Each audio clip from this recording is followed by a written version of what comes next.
Today, we're diving into one of my favorite underdog stories, the story of how the humble comic book, something once totally dismissed by high culture, fought tooth and nail to become a seriously respected, award-winning art form. Let's get into it. I mean, this quote just says it all, doesn't it? Right from the start, comics were seen as nothing more than cheap, disposable junk. They were thought of as just a commercial product, cranked out to make a quick buck, not real art. The idea was that they were shallow, totally inauthentic, and made for people who didn't know any better. So that's the million-dollar question, right? How in the world did this medium, this child born in haste, end up winning some of the highest literary awards on the planet? Well, that's the incredible journey we're going to trace today. To really understand how comics pulled this off, we have to rewind all the way to the beginning. We need to look at where this medium came from and, what a comic even is. Okay, so what makes a comic a comic? Well, at its most basic, it's just telling a story with pictures in a row. But here's the secret sauce. This thing called icono-linguistic unity. It's a fancy term, but all it means is that the words and the pictures are completely tied together. You can't have one without the other. They're a team. That's what makes a comic different from, say, just a book with some illustrations in it. Now, what's really wild is that even though we think of comics as a pretty modern thing, the actual idea of telling stories panel by panel is ancient. Seriously, you can see it on Trajan's column in Rome, with war stories carved right into the stone, or on the Bayeux Tapestry, which is literally a giant comic about the Norman conquest. But the modern comic book really gets its start in the 1800s, with guys like Topfer and Bush, who started writing the playbook for what was to come.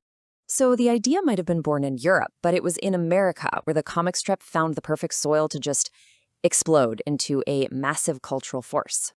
You couldn't have planned it better. It was the perfect medium at the perfect time. The US was this huge melting pot of different cultures and languages, and with so many people unable to read English, a story told through pictures could connect with them in a way pure text just couldn't. The newspapers figured this out fast. This was a golden opportunity to sell papers. And boom, this is the moment everything changes. The Yellow Kid wasn't technically the very first comic, but it was the first superstar. It was a smash hit, and it normalized all the things we now take for granted. Having a main character, telling a story over multiple panels, and, crucially, putting dialogue inside speech balloons. The modern comic strip was officially born. Now, let's jump forward about 40 years. All that creative energy in the newspaper strips leads to something totally new, a modern mythology for the 20th century. With Superman, Jerry Siegel and Joe Shuster didn't just invent a new character, they invented a whole new kind of story, the superhero, and they created the blueprint that would be used for decades to come. But you know how it goes. With great popularity comes, well, a lot of scrutiny.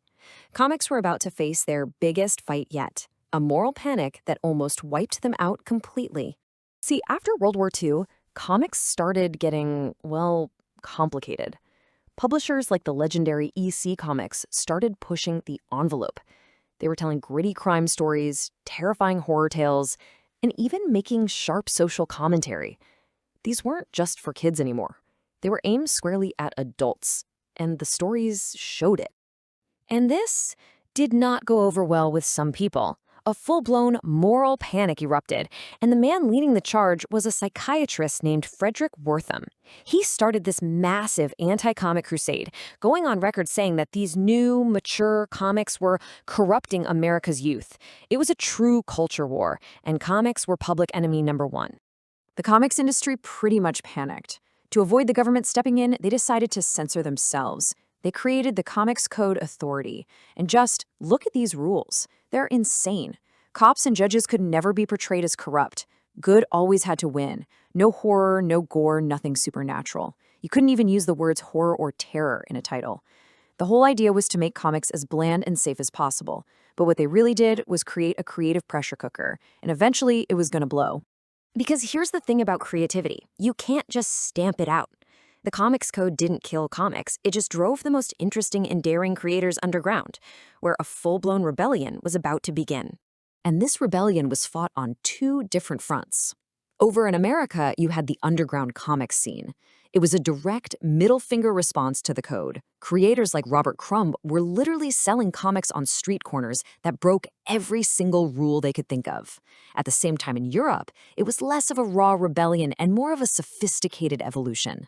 Magazines like Metal Hurlant in France were publishing these complex, beautiful, and very adult stories without anyone blinking an eye. Okay, so while all of this drama is playing out in the West, something completely different and, you could argue, much, much bigger, was exploding on the other side of the world. Right. In Japan, comics or manga, they didn't come from newspaper funnies. Their history is totally separate, stretching all the way back to these narrative picture scrolls from the 1100s. Because of that, visual storytelling was already deeply respected in the culture, which gave manga a unique artistic language and a kind of cultural weight that Western comics just didn't have. And this number right here, it tells you everything you need to know. 6 million. That's how many copies a single popular manga magazine could sell in 1 week.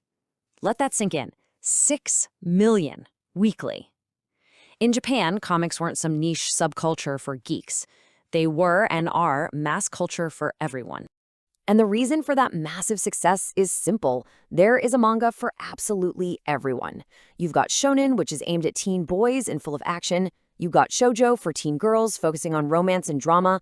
And then you have seinen and josei, which are for adult men and women, covering everything from complex sci-fi to realistic stories about everyday life. Whatever you're into, there is a manga for you. So you take this American underground rebellion, you mix in the sophisticated European artistry, you add the global powerhouse that is manga, and all those streams flow together to create the final push for comics to be recognized as true art, the rise of the graphic novel. It's amazing how powerful a name can be, right? Calling these long-form comics graphic novels was a stroke of genius. It was a marketing masterstroke that completely reframed them. It told people, hey, this isn't a disposable magazine. This is serious literature. And it got comics out of the spinner rack and into actual bookstores, sitting on the shelf right next to the great novels. And that move into the bookstore, it set the stage for the ultimate moment of validation. In 1992, an artist named Art Spiegelman created Mouse. It's this breathtakingly powerful graphic novel that tells the story of his father's experience surviving the Holocaust, with Jews drawn as mice and the Nazis as cats.